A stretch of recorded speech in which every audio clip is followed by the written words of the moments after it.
Racismo inverso não existe. E nesse vídeo, dividido em 3 partes, rapidamente, eu vou explicar por que que ele não existe, por que que ele existe enquanto ferramenta política na cabeça de alguns e por que que é importante a gente pensar criticamente sobre o contexto e o uso político dessa ideia. Racismo inverso não existe. Por quê? Porque racismo, a gente tem que entender o racismo enquanto um fenômeno sistêmico, estrutural, com consequências materiais. É um pensador que eu acho que ajuda a gente a pensar nisso, nessa questão da ideia da ideologia e como o racismo se encaixa também nessa categoria, é Gramsci.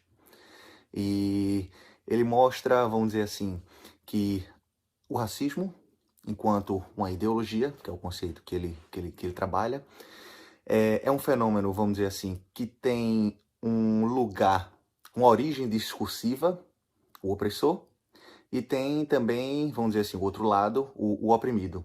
Então, acho que se a gente for pensar essa questão da circulação das ideias, eu acho que a gente entender o racismo enquanto um sistema é importante, né? E dentro dessa circulação, vamos dizer assim, da origem, de onde esse discurso parte, para onde esse discurso também é absorvido, não só pelo opressor, mas também pelo oprimido, esse fenômeno de consequências materiais.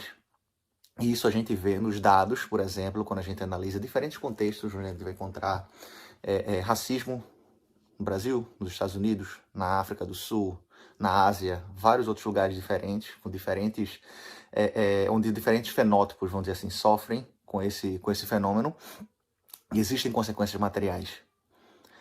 Voltando para o Brasil, né? Quando a gente vê os dados de educação, a gente vê os dados de renda, a gente vê os dados de assassinato, é fato que a população negra brasileira ela sofre ela sofre com um sistema estrutural de opressão. Números mostram isso. População branca não. Então é muito diferente, vamos dizer assim, isso explica o porquê que, vamos dizer assim, as piadas, as ações cotidianas, os preconceitos, a gente não pode comparar.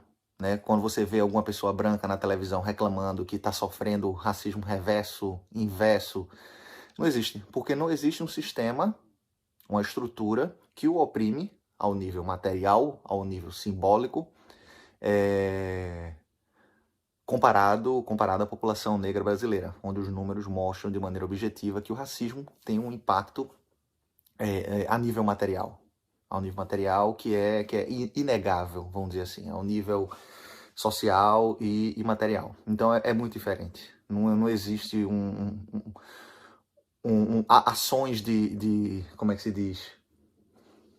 Então política de reparação não é uma atitude de racismo inverso, mas é sim uma política de reparação, porque não existe uma inversão, e dessa não é a ideia, não existe não existe uma inversão, vamos dizer assim, dessa hierarquia material planejada dentro das políticas de reparação. Uma piada que você faz com uma pessoa branca não tem o mesmo peso com relação quando você faz com uma pessoa negra, né? E você ouvir dizer, não, eu sofri de racismo inverso. Não. Não existe uma estrutura, um sistema que vai fazer com que essa brincadeira, né, com que essa piada se transforme num estereótipo, que se transforme num estereótipo negativo e que vai dificultar o seu emprego, que vai dificultar o seu progresso material, a sua educação, etc. Então, no nível, vamos dizer assim, cotidiano, com esses exemplos, não existe racismo inverso.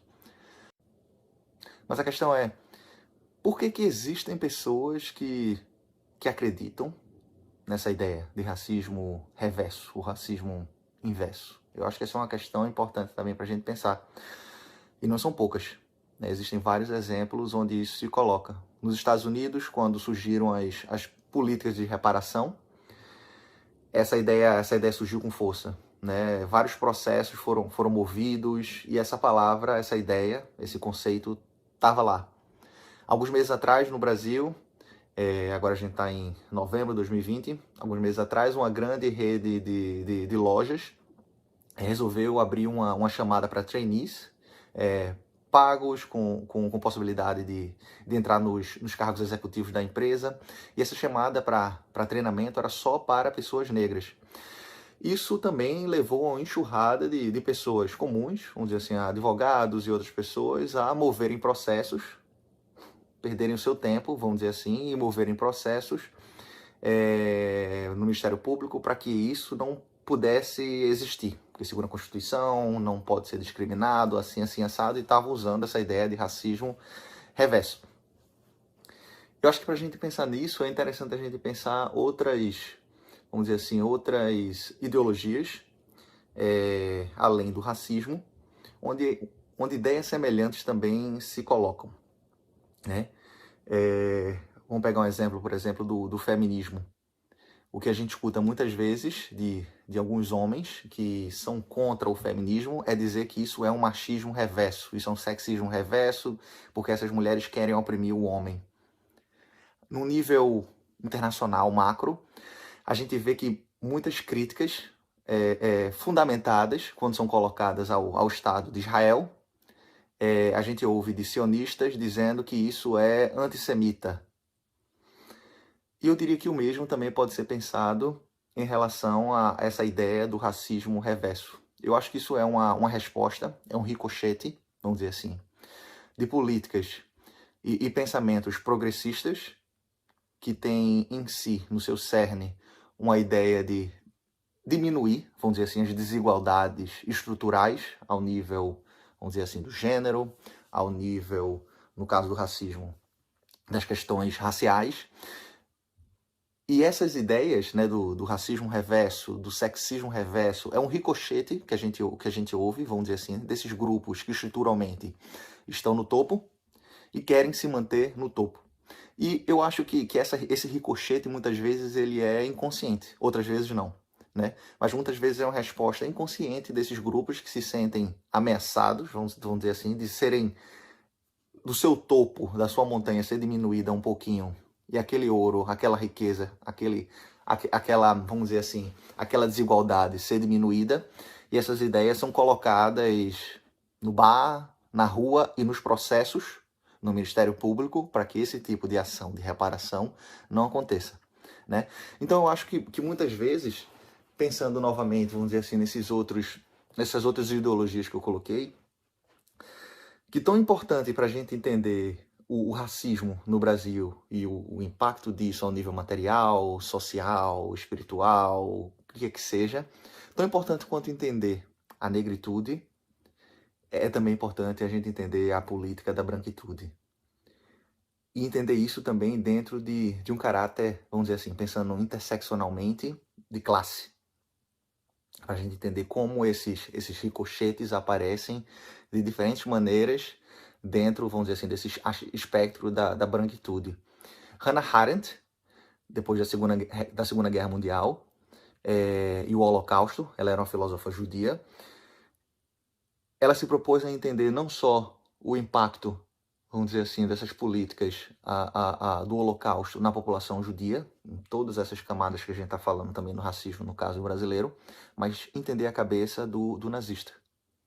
O que é que se passava na cabeça do pai de família que ouvia o discurso nazista, comia aquilo e mandava a gente, assinava documento e mandava eles para o campo de concentração. Voltava para casa e abraçava sua esposa, sua filha, etc.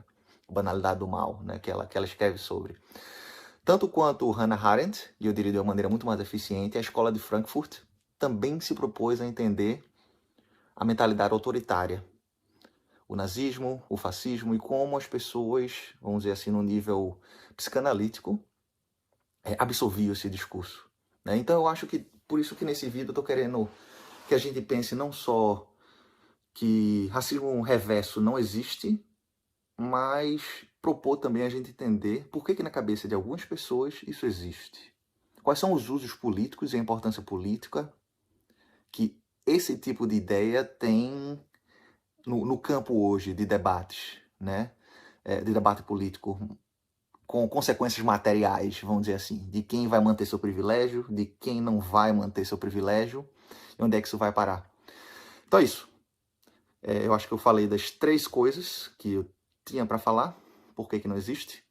Por que algumas pessoas acham que isso existe e como isso é usado. E como a gente tem que pensar criticamente em relação a isso.